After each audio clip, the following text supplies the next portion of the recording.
earlier. Let's see if that works out for him. Playing with the balls and now going for the walls. Here we go, Aurimas Bakchis. That Falcon tires, field suspension, S15.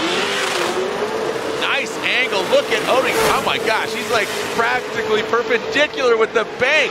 That was insane. Amazing entry by Odie, let's see. Looks like he spent all his chips at on bank number 1. Could have been a little closer on outside zone 2. Now goes to 3. And let's watch it from the sky and see it from a different viewpoint here. You can see the angle is really solid, but the line is suffering a little bit on outside zone number 1. So Brian Eggert's definitely going to get him there on the line. And then right there, you can see a bit of a step transition too from this view as he went by inside clip number 1 and then through outside zone 2. Pretty good job through there. Line could have been a little bit deeper, but angle pretty solid. And then a knockout qualifying score for Aurimas Bakchis, an 85. An 85 for that Falcon tires.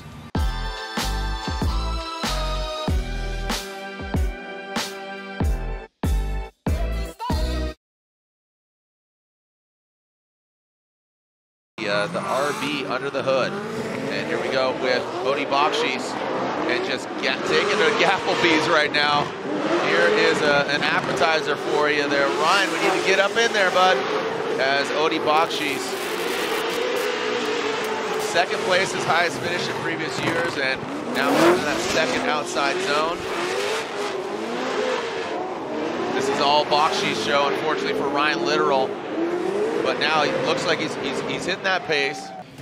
Right there, Literal was spinning his tires right off the start line. I don't know if that was a missed launch. You know, like he wasn't paying attention, or he just missed his opportunity to launch off the line, because not only was he spinning his tires, but he was far back to begin with.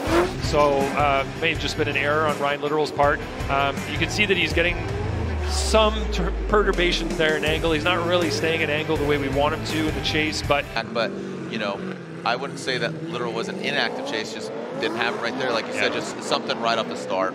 Here we go, so Ryan Literal, Aurimas Bakchis, gonna solidify this dominance here. Ryan Literal, good angle right now. It looks like he's putting it down for his town. Good job pass. Boom, both of them. Actually, Odie a little bit off of that inside clip.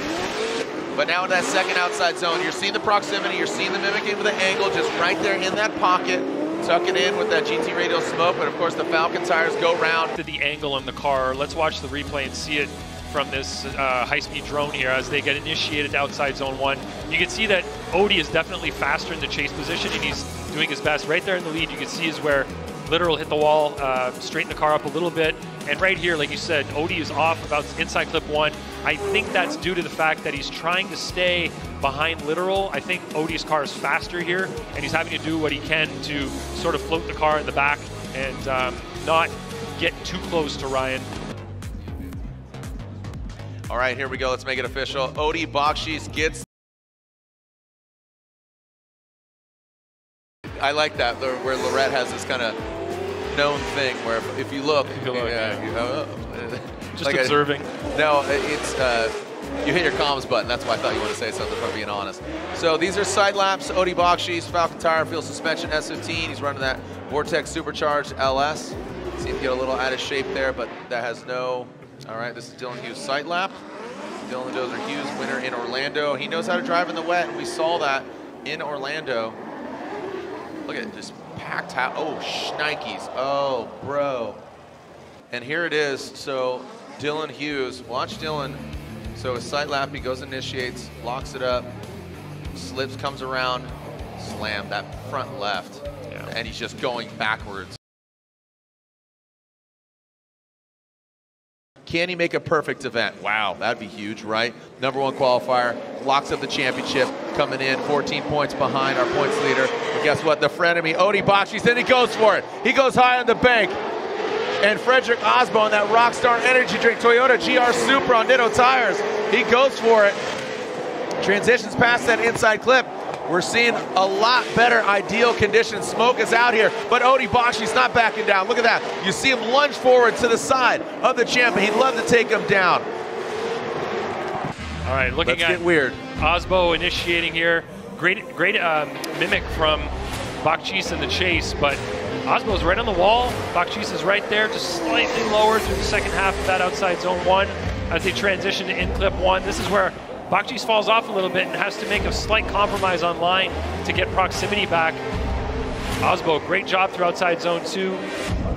Bakchis is just slightly ahead of where we'd like to see him. Going up there, and like we said, dipping that back right toe, dipping that back right falcon. Here we go. Odie Bakchis will lead. Fredric Aasbo giving chase. Odie, you can still see he's keeping a safe distance. He's kind of got that cushion right there. And you can see all the marbles actually accumulating. They're not flirting with the marbles. All right, now here goes Odie in that second outside zone. Fredric Aasbo, he's kind of backing off here. He's letting Odie go for it. Odie with massive angle. Look at how settled that car is. And he gets out to that final outside zone. Fireworks go off. He lights them up. All right, so we have Odie Bakchis leading here, throwing the car into outside zone 1. Like you said, Jared, not quite as high as Aasbo was on his lead, so he's got maybe a couple of feet between him and the wall, whereas Aasbo maybe had 6 inches to a foot. Transition there was a bit of a hesitation on the transition going outside zone 2 from Odie in the lead, but in the chase position, I'm not sure that Aasbo is as close as Odie was through the entirety of outside zone 2, and his line is a little bit lower potentially. This is a nice opportunity to see everything all at the same time. You can really see the difference in line from Aasbo to Bakchis there in the lead. Aasbo is closer in the chase on outside zone 1. You can see Odie had some bobbles in the chase, and so did Aasbo, but Aasbo was closer than Odie was. Right here, you can see that Odie is doing a better job in the chase right there through outside zone 2. You can see Aasbo was a little bit further back and a little bit lower on line through that outside zone 2 area. So they've sort of traded off. Great 8, slide him left for Aasbo, right for Odie. 1 for Odie, 1 for Aasbo, and Aasbo gets the win. Fredric Aasbo